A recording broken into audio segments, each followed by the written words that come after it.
families and scholars. I hope that you had a great Friday, that you guys are excited for the 3-day weekend as well. I wanted to film this video to just kind of explain what it is that we've been up to this past week and the curriculum that we've gone through. So in our access literacy, we've gone through a bunch of different founding fathers, and we've talked about Alexander Hamilton, George Washington, James Madison. We've talked about a ton of guys and really had a really good discussion about what it is about the U.S. government that was put in as an intentional check and balance in terms of how the government is supposed to progress over the course of time, as well as understanding some of those foundational pieces to what America is built out of today. So really cool discussions that we had with your scholars as well, and they have some really good things to say. And as well as that, after that we went into history. We are still in our Christianity unit, and that's been really, really interesting to talk about the formation of the Christian religion as well as how it relates to history as a whole, what that means in terms of different practices and doctrines and belief systems. Your scholars have had a really, really wide variety of things to think about. Additionally, I hope that that's translating to cool conversations at home, that they've gone home and said, hey, how does this fit into the scope of history, and what wars were caused by this thing that people believe in? What governmental systems do we have in America that were founded from certain doctrines, ideologies, and stuff like that. I hope that that's been a fun time at your dinner table that you all have been able to talk about. But additionally, we've gone through a lot of work with fractions this past week. I'm sure as you've been helping your scholars with the homework potentially, we've really covered primarily multiplication and division of fractions. And I understand that can be difficult for a lot of people, and that's really okay. We've gone through it kind of both ways. I've been teaching in terms of a hybrid for this, in explaining it using our Singapore math method, but also trying to explain it using a more of a Saxon model. And I'm using both of those as just in terms of trying to kind of connect the two. The Singapore model in and of itself isn't going to be the math per se, but it's going to be a visual representation of the math that we're doing.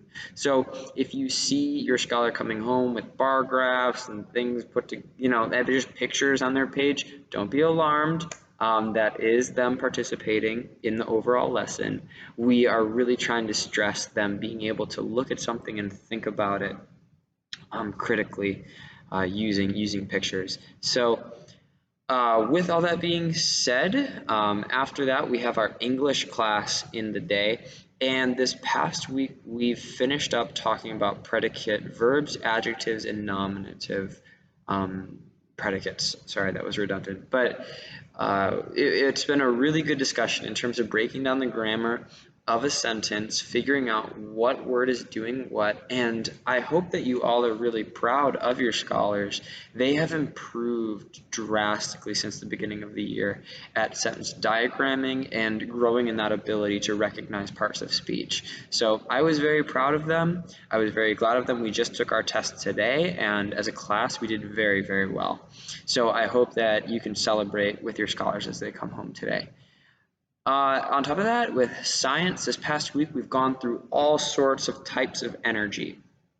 And we've talked about the differences in terms of potential energy, kinetic energy, the different types of energy, such as electromagnetic, thermal, right? All of these types of energy that we have, and we've talked about different examples.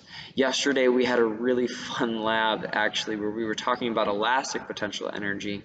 And so we took an elastic like a working out band, and we were launching erasers out into the parking lot when they were resurfacing it before Carline, figuring out, that the two factors of the stiffness of something and the distance stretched is going to affect how far we send that eraser into the parking lot. You might have heard this, you might have not, but we did make an eraser explode. That is a true story. There was just some time that Mr. Foat, I guess, pulled back a little too far, and the force from that just was too much for that eraser to handle. So I hope that your scholars enjoyed that lab that we got to do together. It was a lot of fun. Overall, we are cruising through material at this point, and we're doing pretty well. Some things to look out for as we start up is in English. We are going to continue moving on with grammar, but we're also going to be moving on to a new book. I believe I have it here. Yep, right here. So we're going to be moving into the children's Homer. Each of your scholars is going to be provided a copy, so don't worry about picking this up. But if you have a family want to read along with them, this is a really good story, so I'm excited to break it down with them. On top of that, we're moving in terms of a lot of different curriculum areas, and so if you have any questions, if you have any concerns, any comments, please email them to me. I'll be happy to respond, and hopefully we'll be able to help you out or answer any question that you got. So have a great 3-day weekend. I will see all of you scholars back here on Tuesday, and we're gonna kill it next week too. So have a good night, guys. We will see you soon.